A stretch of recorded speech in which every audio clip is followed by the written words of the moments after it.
Nikki Battiste is in Bristol, Florida, about 50 miles inland from Port St. Joe. She went to a shelter with 200 other people getting away from the hurricane that ripped out trees and snapped telephone poles like twigs.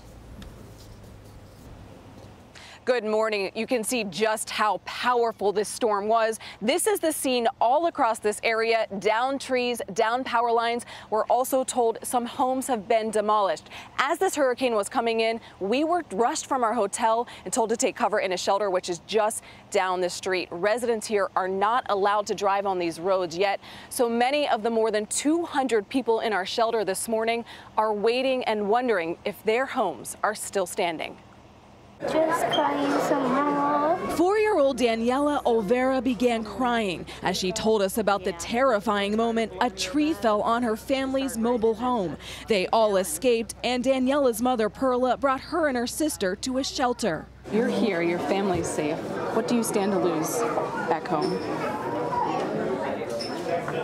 Nothing, just material things that can be replaced. The Olveras rode out the storm in the same shelter as our CBS News crew.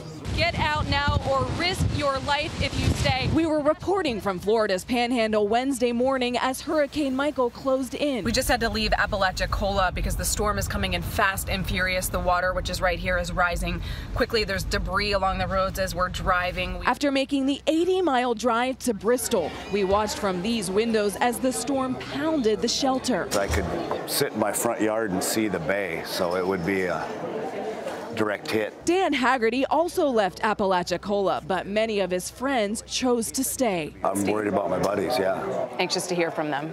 Yeah, I got scared because if that surge is true, I mean, the whole town's underwater.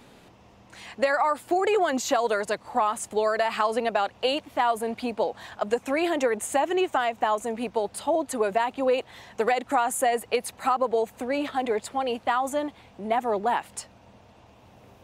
Thank you very much, Nikki.